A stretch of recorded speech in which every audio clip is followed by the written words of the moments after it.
Permíteme contarte una historia. Una historia sobre un hombre que lo perdió todo para encontrar la única cosa que importa. Una historia sobre la verdad. Había una vez, en un pueblo con olor a sal y azahar, en la costa de Andalucía, un hombre llamado Mateo. Mateo era lo que todos llamarían un triunfador. Tenía una empresa de exportación de aceite que funcionaba bien, una casa con vistas al mar en Marbella y una familia que, en las fotos de Instagram, parecía salida de un catálogo. Pero Mateo vivía con un nudo permanente en el estómago, un susurro de que todo era de cartón piedra. Su vida era una coreografía de medias verdades. Negociaba con sonrisas falsas, prometía plazos que sabía imposibles, y en casa, ante su mujer Clara y sus 2 hijos, representaba el papel del padre y marido perfecto, mientras su mente vagaba hacia la ansiedad y el vacío.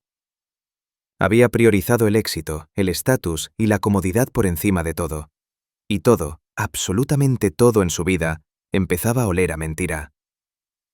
Un día todo se desmoronó, no con un estruendo, sino con un susurro. Su hijo mayor, Lucas, de 14 años, fue pillado copiando en un examen importante.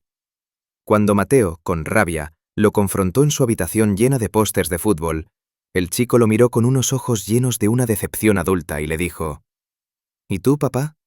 Tú mientes todo el día. Me dijiste que el negocio iba genial, pero ayer oí que le decías a mamá que tenías que despedir a gente. Me dijiste que la abuela estaba bien de salud, pero tiene cáncer. Vives en una mentira. ¿Por qué yo no puedo vivir en la mía?». Esas palabras le atravesaron como un cuchillo helado. Fue como si Lucas le hubiera arrancado la máscara y Mateo se viera por primera vez en un espejo honesto. Esa noche, sin poder dormir, recorrió la casa silenciosa. Tocó el marco de la foto de su boda, vio los dipludos de sus éxitos profesionales colgados con orgullo en la pared. Todo le pareció hueco. Una colección de trofeos ganados en una carrera cuyas reglas nunca se había molestado en cuestionar. Al día siguiente, en vez de ir a la oficina, fue a la playa. Se sentó en la arena fría, al amanecer, y se hizo una pregunta que nunca antes se había formulado con seriedad. ¿Qué es verdad en mi vida? Y ahí, amigos, comienza el viaje real. Porque lo que Mateo descubrió es el secreto más profundo y a la vez más ignorado. Que la verdad no es solo una idea, es el valor más alto que existe. Y poner cualquier cosa por encima de ella, sea el dinero, la familia, el amor, el éxito o incluso la propia felicidad, es firmar una sentencia de corrupción lenta para tu propia alma. Piénsalo. ¿Qué valor tiene un amor que no es verdadero? ¿De qué sirve el éxito si está construido sobre arena? ¿Qué paz puede dar una familia si sus cimientos son el silencio y la ficción? Mateo lo vio claro. Al priorizar la imagen, la comodidad y el éxito por encima de la verdad, se había convertido en un extraño para sí mismo. Había edificado su vida sobre una red de autoengaños tan intrincada que ya no sabía dónde terminaba la farsa y empezaba él. Pero entenderlo intelectualmente es una cosa, vivirlo es otra. Y el camino de Mateo hacia la verdad fue un viaje desgarrador. Lo primero que hizo fue sentarse con Clara. Le dijo la verdad sobre sus miedos, sobre la presión de la empresa, sobre su sensación de ser un fraude. No fue bonito. Hubo lágrimas, hubo gritos, hubo una pared de hielo que tardó semanas en fundirse. La verdad al principio no une, limpia y duele. En el trabajo empezó a ser transparente. Reunió a sus empleados y les habló de las dificultades reales en vez de darles discursos motivadores vacíos. Algunos se fueron. Los primeros meses los números pintaron en rojo. Su socio, su mejor amigo desde la universidad, le dijo que se había vuelto loco, que estaba arruinando lo que con tanto esfuerzo habían construido. La verdad tiene un costo material muy real, pero algo increíble comenzó a suceder. Los empleados que se quedaron empezaron a dar ideas genuinas, a comprometerse de verdad. Se creó una confianza nueva, frágil pero auténtica. Clara, después del shock inicial, empezó a hablarle de sus propias insatisfacciones, de sueños que había enterrado. Una noche, llorando, le confesó que ella también sentía que vivían en una obra de teatro. Por primera vez en años se estaban conociendo. El camino, sin embargo, estaba lleno de precipicios. Porque la verdad no es solo ser honesto con los demás, es, sobre todo, ser despiadadamente honesto contigo mismo. Mateo tuvo que enfrentarse a sus propios demonios, su miedo al fracaso, su necesidad de aprobación, la herida de un padre distante al que siempre quiso impresionar. Tuvo que admitir que parte de su amor por la familia era en realidad un apego a la imagen de proveedor perfecto. Tuvo que reconocer la envidia que le corroía cuando un competidor triunfaba. Esta introspección fue el trabajo más duro de su vida. No había nadie a quien engañar en ese cuarto oscuro de su mente. Y aquí, querido oyente, llega el primer punto de inflexión, el primer acantilado del que te quiero dejar colgado. Porque Mateo estaba progresando. Su vida, aunque más modesta en lo material, ganaba una profundidad y una paz que nunca había conocido. Hasta que recibió una llamada. Era su madre, desde Salamanca. Su padre, con el que tenía una relación tiesa y formal, estaba muy enfermo. No era el cáncer que le habían ocultado a los niños, era otra cosa, y quería verlo. Al llegar, encontró a un hombre disminuido físicamente, pero con una lucidez en la mirada que le heló la sangre. Su padre le cogió la mano, con una fuerza sorprendente, y le dijo: «Mateo, he seguido tus cambios. He hablado con Clara. Sé que estás buscando la verdad. Tengo algo que decirte, algo que llevo 40 años callando». Y entonces hizo una pausa, mirando hacia la ventana, hacia los campos dorados de Castilla. La tensión en la habitación era tan espesa que se podía cortar. ¿Qué secreto familiar, capaz de cambiar toda la historia de Mateo, iba a salir a la luz ahora? ¿Era su vida entera, incluso esta nuda búsqueda, una consecuencia de una mentira más antigua?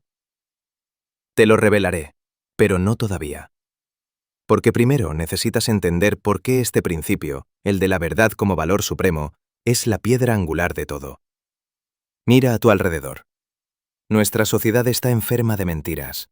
Mentiras políticas que llamamos relato. Mentiras publicitarias que llamamos sueños. Mentiras personales que llamamos imagen. Vemos a influencers vivir vidas de fantasía, a políticos prometer lo imposible, a empresas vender humo. Y lo aceptamos como normal. Pero esa normalidad es la corrupción. La corrupción no es solo un político que roba. Es cualquier persona que prioriza algo, dinero, poder, afecto, comodidad, por encima de la verdad. Y esa corrupción, como un ácido, va carcomiendo todo lo que toca. Imagina a una mujer, llamémosla Laura, que prioriza el sentirse amada por encima de todo. Buscará hombres que le den emociones fuertes, no hombres de carácter. Se engañará a sí misma, creerá en promesas vacías, se aferrará a relaciones tóxicas porque prefiere el cuento de hadas a la realidad cruda. Terminará 10 años después, sola, desilusionada y habiendo perdido la capacidad de reconocer un amor verdadero. Su error de raíz no fue buscar amor, fue no buscar la verdad sobre qué es el amor, sobre quién es ella, sobre quién es el otro. Imagina al joven emprendedor, como era Mateo, que pone el éxito y el dinero como dioses. Aprenderá a maquillar números, a prometer lo que no puede entregar, a rodearse de psicofantes. Conseguirá su riqueza, pero será un esclavo de su propia farsa, inseguro, paranoico, incapaz de confiar o de ser feliz. Su vida será un castillo de naipes, elegantemente decorado, pero que se vendrá abajo con la primera brisa de dificultad real. La verdad es el cimiento. Sin un cimiento de realidad, todo lo que construyas, tu carrera, tus relaciones, tu felicidad, está condenado a agrietarse.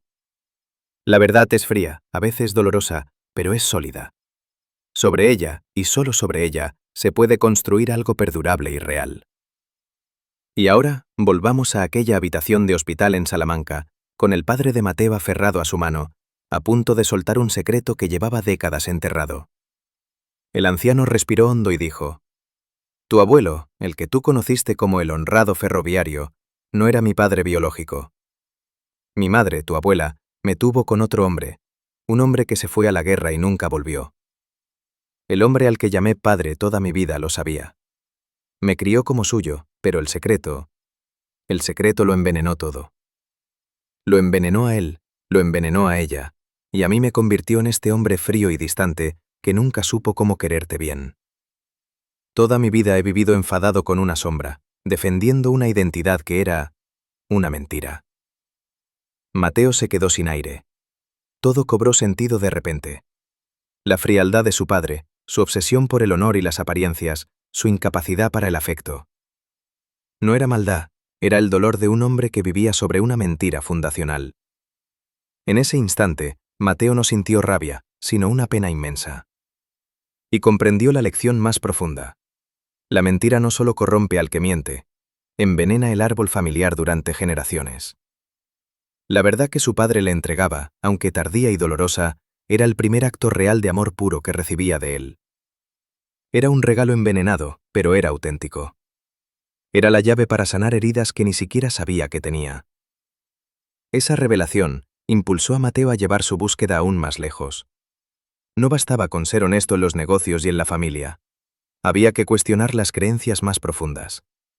Empezó a estudiar filosofía, a leer a los místicos españoles como San Juan de la Cruz, a adentrarse en la meditación no como una moda, sino como un método para limpiar el espejo de su propia percepción.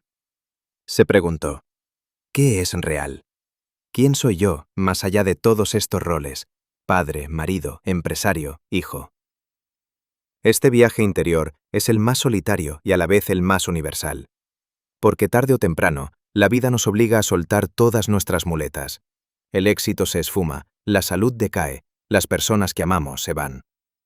Y si hemos construido nuestra identidad sobre esas cosas, nos quedamos con nada. La verdad última, la que Mateo vislumbró en sus momentos de mayor silencio, es que hay algo en nosotros que es anterior a todo rol, a toda posesión, a toda historia. Algo que simplemente es. Y ese algo es pura conciencia, pura presencia. Es la verdad de lo que somos, más allá del nombre y la forma. Esa realización no lo convirtió en un monje, lo convirtió en un hombre libre. Libre para amar a su familia sin apego posesivo, porque los amaba desde la verdad de quienes eran, no desde la necesidad de que fueran su refugio. Libre para dirigir su empresa con integridad, porque el éxito ya no era un dios, sino una consecuencia natural de hacer las cosas bien. Libre para enfrentar las pérdidas y los fracasos sin desmoronarse, porque sabía que su valor no dependía de ellos. Pero el universo pone a prueba nuestro compromiso con la verdad una y otra vez. Años después, cuando su empresa por fin despegaba de manera sólida y ética, se presentó una oportunidad descomunal. Un gran cliente internacional le ofrecía un contrato millonario. Solo había un pequeño requisito: maquillar el informe de impacto ambiental de sus envíos. Era ilegal, pero era lo que hace todo el mundo. La tentación fue feroz. La sombra del viejo Mateo susurraba: es solo un papel. Con esa ganancia aseguras el futuro de tus hijos, das bonos a tus empleados, es por un bien mayor. Mateo pasó 3 noches en vela. En la tercera, soñó con su padre en el hospital. En el sueño, su padre no le hablaba, solo le señalaba una grieta en la pared de la habitación. Una grieta pequeña, pero que se extendía y ramificada hasta cubrir toda la habitación, el hospital, el mundo entero. Al despertar lo supo. Una sola mentira, por buena que pareciera la intención, era esa primera grieta. Era volver a edificar sobre arena. Era traicionar todo lo que había aprendido, y lo más importante, traicionarse a sí mismo. Al día siguiente rechazó el contrato. Su socio, el que se había quedado en la empresa, esta vez no se enfadó. Asintió en silencio. «Sabía que lo harías», dijo, «y por eso sigo aquí». El relato de Mateo no es una fábula con final feliz perfecto. La vida real no es así. Su padre falleció unos meses después de su confesión, pero se fueron reconciliados. Su matrimonio con Clara es hoy un diálogo constante, a veces incómodo, pero siempre real. Su empresa es sólida, no la más grande, pero sí respetada. Y sus hijos, sobre todo Lucas, ese hijo que con una pregunta le cambió la vida, ha aprendido que la valentía no está en no tener miedo, sino en ser honesto a pesar del miedo. ¿Cuál es entonces la gran lección que Mateo adquirió y que yo quiero transmitirte? Es esta. La verdad es el valor más alto porque es el único que es real. Todo lo demás, el amor, la bondad, la belleza, la justicia, solo tienen valor en la medida en que son verdaderos. Un amor falso es una prisión, una justicia falsa es tiranía. Una vida falsa es una lenta muerte en vida. Tu vida en este momento es un reflejo de lo que valoras por encima de la verdad. ¿Es el miedo al qué dirán? ¿La necesidad de aprobación? ¿La adicción a la comodidad? ¿El deseo de control? Cada vez que sacrificas la verdad por uno de estos ídolos, pones un ladrillo más en el muro que te separa de ti mismo y de la vida real. Empezar es simple, pero no fácil. Hoy mismo puedes hacer una cosa. Elige una área de tu vida, tu trabajo, una relación, tu diálogo interno, y hazte esta pregunta con valentía. ¿Dónde estoy siendo falso aquí? ¿Dónde estoy evitando una verdad porque duele, porque da miedo, porque es incómoda? No se trata de salir a gritar verdades a los cuatro vientos. Se trata de un compromiso interno, íntimo y feroz, de dejar de mentirte a ti mismo. De mirar a la realidad a los ojos sin gafas de color de rosa. Ese acto de valentía es el inicio de toda transformación real. Es el primer paso para salir de la Matrix de las apariencias y entrar en la riqueza, a veces áspera, pero siempre viva, de lo real. La verdad duele al principio, pero libera al final. La mentira conforta al principio, pero esclaviza al final. Tú eliges. Y con esta reflexión, llegamos al final de esta historia. Pero tu historia, la más importante, está aún escribiéndose. Si este relato te ha hecho pensar, si ha resonado con algo dentro de ti, no dejes que la chispa se apague. La búsqueda de la verdad es un camino que se recorre mejor con compañía y con herramientas. Por eso te invito a que te suscribas a este canal. Aquí, semana a semana, no encontrarás recetas mágicas ni promesas vacías. Encontrarás historias como esta, análisis profundos y herramientas prácticas para que puedas emprender tu propio viaje hacia una vida más auténtica, más consciente y, en definitiva, más libre. Suscríbete ahora y activa la campanita para que no te pierdas ningún nuevo episodio. Porque el viaje más importante, el viaje hacia tu verdad, acaba de comenzar.